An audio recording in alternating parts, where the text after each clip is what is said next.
तो दोस्तों जैसा मैंने बताया कि ये तो गोयल भगवान के बारे में था कि क्या कहाँ उनका जन्म हुआ, कैसे उनका जन्म हुआ, कहाँ का उन्होंने न्याय किया और कैसे उनको न्याय का अधिकार मिला और क्या क्या उन्हें प्रिय है। तो दोस्तों वो तो उस समय की बात है जब भगवान श्री गोयल भगवान का समय था, जब उस समय उन्होंने राज्य किया और उस समय का जो जनमानस जैसा था, कोमल चित्त हृदय वाले लोग जब होते थे तब वो समय था। तो लोगों को वास्तव में क्या होता था कि उस समय में न्याय प्रणाली और पुलिस जैसी कोई चीज़ें होती नहीं थी। तो एक ही न्यायकारी देवता प्रचलित थे, उन्हें गोयल भगवान बोला जाता है। तो जो भी कोई इंसान दुखियारा, जिससे कोई दुख महसूस होता था या जिससे कोई विपत्ति जान पड़ती थी, तो भगवान गोयल भगवान से प्रार्थना करते थे। और जिन्हें कोई प्रचंड क्रोध होता था या कोई प्रचंड दुख या पीड़ा या दारुण दुख होता था, तो उससे वो भगवान गोयल भगवान को पुकारते थे। तो दोस्तों उस समय जो गोयल भगवान को पुकारते थे तो उस समय उसे घात कहा जाता था। और कहा जाता है गोयल भगवान के बारे में कि भगवान प्रार्थना देर में सुने या देर जल्दी सुने, लेकिन घात को जो है जल्दी सुनते हैं और तुरंत जो है फैसला करते हैं, वहाँ पहुँच जाते हैं। और उसी समय जो वो केस जो है उनकी सारणी में बद्ध हो जाता है कि इसका भी फैसला करना है। दोस्तों वो फैसला जरूर करते हैं, चाहे 1 वर्ष बीते, चाहे 10 वर्ष बीते, चाहे 20 वर्ष बीते। तो इसलिए गोयल भगवान को आज भी माना जाता है और जगह जगह वो न्यायकारी के रूप में इसलिए उन्हें कहा जाता है और जगह जगह मंदिरों में उनके घंटियाँ लगी होती हैं। और आजकल तो जैसे समय बदला कि तो लोग अभी स्टाम्प पेपर या कुछ अर्जी भी गोयल भगवान के मंदिरों में रखने लगे। और गोयल भगवान का जो मुख्य रूप से जो उनको जाना जाता है वो न्यायकारी इसलिए कहा जाता है कि वो हर तरह का फैसला गोयल भगवान जो है एकदम दूध का दूध पानी का पानी कर देते हैं, इसलिए उनकी जय जयकार। दोस्तों बड़े बड़े मंदिरों में तो उनके नाम पे भक्तों ने घंटियाँ लगाई हैं और चलाते हैं और इन्हें तो चढ़ती जाते हैं। लेकिन जो गांव के छोटे मोटे मंदिर होते हैं उनमें भी उनके नाम की महिमा ऐसी है कि वहाँ भी लोग घंटे घड़ियाल चलाते रहते हैं और उनके नाम की पूजा होती है। तो दोस्तों काफ़ी लोगों से बात करने के बाद और जानने के बाद, गुरुओं से बात करने के बाद हमने जाना कि गोयल भगवान के जो डंगरिया होता है, जिसे घोड़ा भी कहा जाता है, उसके अपने क्या अनुभव होते हैं। तो दोस्तों उत्तराखंड में क्या होता है कि जब भी कोई अपने इष्ट देवता की या गोयल भगवान की जागीर लगाता है तो सभी को अपने गांव के जो भी मंदिर हैं उन सभी में दिया जलाया जाता है और सबसे पहले अपने घर में दिया जलाया जाता है और भगवान की पूजा अर्चना की जाती है, साफ़ सफाई पवित्रता का ध्यान रखा जाता है। और गुरु के आने का इंतजार रहता है। जब गुरु आते हैं, अपने जगरी जो जिन्हें बोला जाता है वो आते हैं, तो भगवान की आह्वान के लिए सबसे पहले भगवान का एक स्वच्छ आसन लगाया जाता है। आजकल गांव देहातों में देखा जाता है कि लोग कंबल के आसन लगा देते हैं, पुराने ओढ़ने बिछाने के। तो मैं तो यहाँ तक माना जाता है कि भगवान जो है पवित्र हैं और निर्मल हैं, तो उसके लिए अगर नया आसन जो है वो हो तो बढ़िया है। और थाली भी खाई हुई झूठी हुई थाली ना हो, जो माजी मुझे एक नई थाली उनके लिए होनी चाहिए। वैसे तो प्राचीन काल में प्रचलन था कि तांबे की कांसे की थाली होती थी, उसी में भगवान को जो है सौंपा जाता था। दोस्तों जब भगवान का आसन लगाया जाता है तो भगवान के आसन के नीचे एक मुट्ठी चावल रखा जाता है और एक सिक्का, जिसे पैसे कहा जाता है। वो इस बात का एक सूचक है कि भगवान, हमने आपका जो आसन है हम लगाने में समर्थ नहीं है, हमने आपका आसन इसमें लगाया और आपको जो है आपको मोतियों के ऊपर आपका आसन लगाया, फूल के ऊपर लगाया, और जो सिक्का है वो हमारा धन धान्य का प्रतीक है। ये सबसे श्रेष्ठ आपको उसके ऊपर बैठाया गया और आप पर ही हम समर्पित और आपके आश्रित होकर हम जो है आपको याद कर रहे हैं।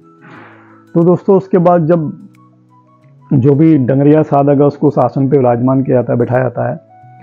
और फिर जब जागर लगती है तो गुरु अपने हिसाब से जब भगवान का जो भी उनका है उन गोयल भगवान का आह्वान करते हैं। तो दोस्तों जैसा हम जानते हैं कि जो शक्ति होती है, शक्ति हमेशा उधरगामी होती है। उधरगामी मतलब शक्ति नीचे से ऊपर की ओर जाती है। तो जब धीरे धीरे शक्ति का प्राकट्य होता है, जब गोयल भगवान की शक्ति आती है, तो पैरों से कंपन स्टार्ट होकर धीरे धीरे शरीर के भुजाओं तक कंपन जाता है और फिर पूरा शरीर जो है शक्तिमय आता है। और धीरे धीरे क्या होता है, जब गुरु की चाल पे जब वो उसका बॉडी वाइब्रेट करता है तो इसलिए इसका मतलब ये हो जाता है कि अब जो है ये डंगरिया जो साधक है वो पूरा जो है भगवान के प्रभाव में आ गया है। फिर उस चाल को गुरु अपने माध्यम से तेज करते हैं, जो भी उनकी चाल होती है उनको लगाया जाता है और उन्हें जो है एक पूरे आह्वान के साथ बुलाया जाता है। और फिर जैसे कि बताया कि वही मोती की थाली उनके आगे रखकर उनसे पूछा, जो भी शंका समाधान होती है पूछा जाता है। तो दोस्तों ये तो उस समय आह्वान होता है, और आह्वान के बाद जो गोलू देवता का या गोयल भगवान का जो डंगरिया या साधक होता है, वो जब नाचता है तो या भी जो भी उसका वाइब्रेशन कंपन होता है, उसमें ये होता है कि वो कई तो ऐसे साधक होते हैं जो पहले से ही मतलब पके हुए होते हैं, जो जिनके लिए पहला नहीं होता, और जो जिनका जिस साधक का पूजा पाठ या अपना नियम जो है प्रचंड है, तो वो तो उस शक्ति को अच्छी तरह जान पाता है कि उसके अंदर क्या हो रहा है, क्या हो रहा है, उसे पूरा अर्थ रहता है। लेकिन जो हल्का साधक है, इससे कुछ पता नहीं, उससे कईयों को तो पता ही नहीं होता उनके साथ हुआ क्या है और उन्होंने बोला क्या है। तो ये साधक के या घोड़े के अपने गुण होते हैं, क्योंकि नर और नारायण दोनों का यहाँ कॉम्बिनेशन होता है। लेकिन यहाँ नर की नहीं चलती, नारायण की चलती है, क्योंकि सत्य तभी वहाँ अच्छी तरह से चल पाता है जहाँ पर नारायण की चलती है, नर की नहीं। क्योंकि नर तो हमेशा नर ही रहा है, उसे नर बानर अपने आप को बोलता है, नर बानर ही रहता है वो।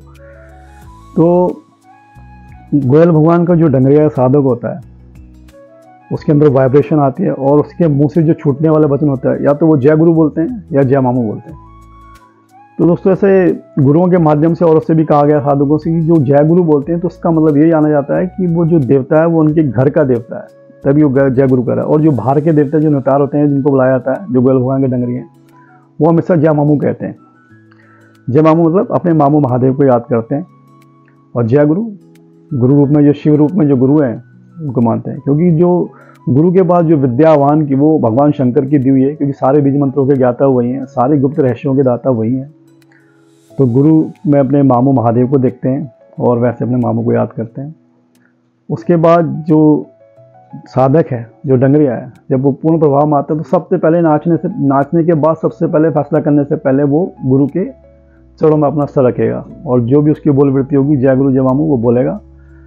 और जो मोती होते हैं, उस मोती पे गुरु अपना हाथ रखेगा, मतलब गुरु आज्ञा देता है कि जा ये मोती तुझे सौंपे हैं, अब तू न्याय कर। उसके बाद जो है वो मोती उसके सामने रखे जाते हैं, और फिर उसके बाद वह है अपना फैसला करता है। जो भी जिसके जैसे जैसे जिसने गलत कार्य किया उसको गलत कार्य को बताते हैं, और सही को सही बताते हैं, राह रीत बताते हैं। दोस्तों इस प्रकार हमारे उत्तराखंड में जो जागरण में हमने बहुत बार देखा, मैं खुद भी बहुत जागरण में गया हूँ, तो मैंने वहाँ ये चीज़ें देखी हैं और इसका अनुभव किया है, बहुत डंगरियों से बात की है, तो उसके ये जो है हमने वहाँ देखा है। तो मित्रों इसमें एक बात और है कि जैसे भी जब भी उत्तराखंड में गोयल भगवान की जागरी लगती है, तो वो भी दो प्रकार की होती है। एक तो घर के अंदर लगाते हैं कुछ लोग, जिनके घर सीमित, जिनका परिवार सीमित है, जिनका परिवार बहुत ज़्यादा है और सबका एक ही मंदिर है, तो वो कई बार क्या होता है वहाँ प्रचलन उत्तराखंड में, वो बाहर अपने जैसे हम बाहर अपना जो बरांडा या चौथा जिसे कहा जाता है, वहाँ वो धूनी लगाई जाती है, और धूनी में जो है वहाँ पर उनका आसन लगा के उनका आह्वान किया जाता है। तो वहाँ वो धूनी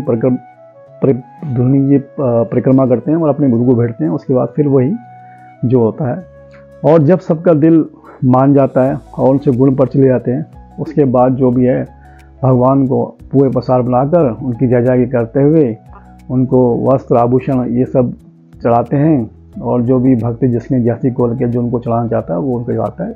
और इसलिए हमारे गोयल भगवान जो है न्यायकारी देवता कहलाते हैं, और उत्तराखंड के हर घर में, गाँव में उनको मान्यता है। और इसलिए भगवान गोयल भगवान जो है हमेशा आत्म रूप से हमेशा विद्यमान रहते हैं, और जो भक्त उनको मानते हैं, जो उनको सच्चे हृदय से मानते हैं, उनको समय समय पर दर्शन भी देते हैं, उनको राह रीत भी बताते हैं।